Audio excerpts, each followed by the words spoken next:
Mr. Speaker. I call the Honourable Minister Peter Dunn. Mr. Speaker, I commend my colleague for his candour, for his courage and for his plain speaking in the House this afternoon. It is a timely reminder to all of us as this parliamentary year starts about why we are here. Whatever our political perspective or our philosophies, my colleague's speech has reminded us that ultimately the challenge all of us face and the responsibility we accept is to try to do good for our fellow New Zealanders through our service in this House, to make sure that every child gets the best start in life and that it's more than just a slogan, to make sure that families are valued as the cornerstone of our society, to make sure that from good, strong families, vibrant communities grow. They will be diverse, they will be different. But while we hold, amongst our differences, the collective view that that's what we're about, our responsibility is to focus on the issues and to make sure we make the best fist of what we've got to achieve those goals for the people we represent. And it's in that vein, Mr. Speaker, that I welcome our two new members who were sworn in today. I congratulate them on their election to this Parliament. I wish them well for the time that they are here, and I look forward to the contribution that they will make.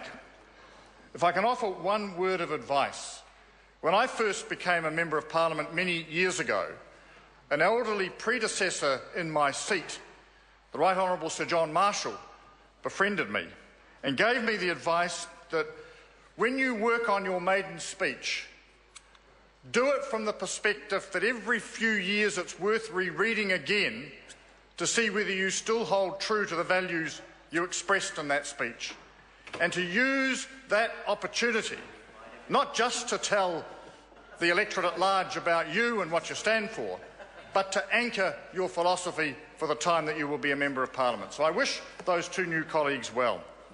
Mr. Speaker, let me turn to the Prime Minister's statement and say how delighted I was both at the announcement late last year and the reaffirmation in the statement today that the Transmission Gully motorway north of Wellington is to proceed this year. That has been a critical part of the confidence and supply agreement between United Future and National.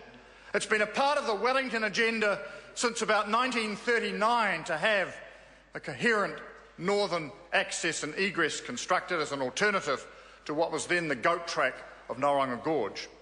And it's been something that Wellingtonians for generations have held out there as some mystical thing that might one day appear, all the time having this sinking feeling in their stomachs that it will never happen.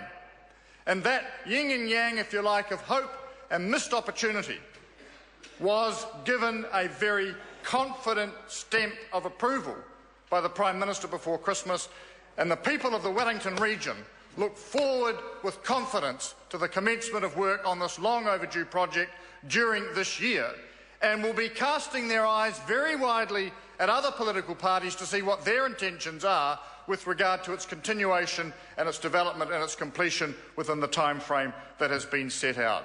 Because, sir, as recent events, as recent as last Monday showed in this region, we are vulnerable to a major seismic event. And in that eventuality, our ability to get in and out of this place with any form of efficiency or rapidity will be severely compromised by the lack of an alternative to the existing access and egress points. So it is a vital part of our safety and our transport network, and it will be very much welcomed by the people of this region. Mr. Speaker, over the last few days, the political debate for 2014 has started to take shape around the issue of what is the best way of delivering what looks like being a period of government surplus to the benefit of the families of New Zealand. Now, I'm not going to play politics with some of the solutions that have been proposed, because I think there's merit in all of them, but there's also fishhooks in all of them as well. The critical point, Mr. Speaker, is this. The government already spends billions of dollars in assistance and support in various forms for the families of New Zealand. The Working for Families tax credit scheme is the obvious example. The changes made to personal tax rates particularly the bottom two steps in recent years, is another. We have paid parental leave. We have various other forms of assistance. If one was to tally up the quantum, Mr. Speaker, it is a very large figure. But the question that the current debate gives rise to is, are these entitlements properly and efficiently structured? Are there too many anomalies and uncertainties that will be perpetuated by the type of changes now being proposed? And are there other alternatives for the delivery of the goal that I don't think there's any great disagreement about seeking to achieve? I note, interestingly enough, that in Mr. Cunliffe's statement yesterday, he positioned his policy around the figure of a household income of $150,000 per annum. Yet, Mr. Speaker, there is already legislation before this House, the Income Tax Sharing Bill, which allows households with a joint income of up to $140,000 to split their taxes for their income for tax purposes. And the principal argument that has been raised against that has been that the benefit is delivered to those too far up the income scale, those earning up to $140,000 as a household income. But now it seems acceptable to pay $60 a week to families per child up to $150,000. Mr. Speaker, I think that highlights some of the dichotomy that I'm speaking about.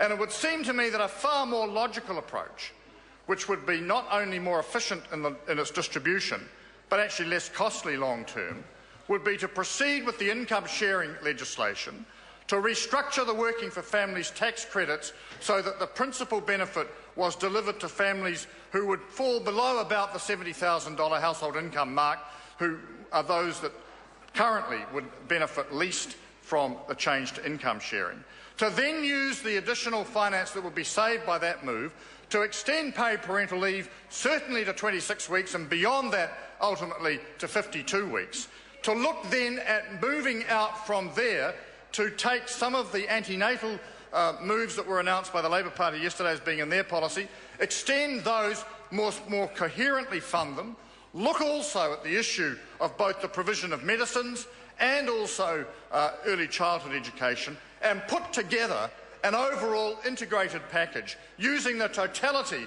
of the funding currently available to maximum impact and getting around the situation that we have at the moment. And it's an inevitable consequence of a targeted approach, if you like. But if you take the Labour Party example as just one example of this problem, up to $150,000, you're okay.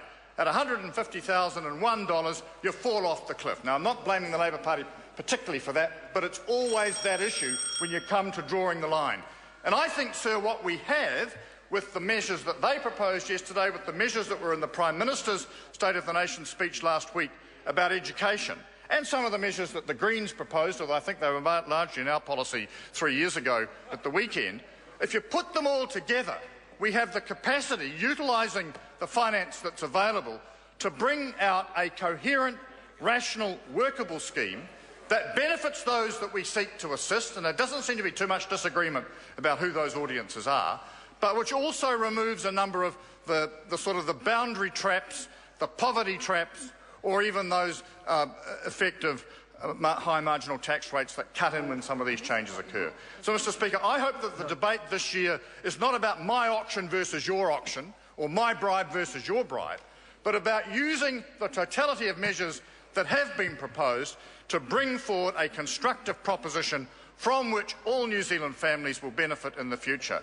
And that the timely reminder given to the House by my colleague, the member for Epsom, just a few moments ago, is one that stays in our minds throughout the year, and one we all seek to do our very best to deliver upon, alleviating the conditions that that member so eloquently described. Mr. Speaker, I say to members in conclusion, it's great to be back this year. I hope everyone enjoys the challenges of the year that lie ahead, and may they all get the desserts that they deserve come a certain event later in the year.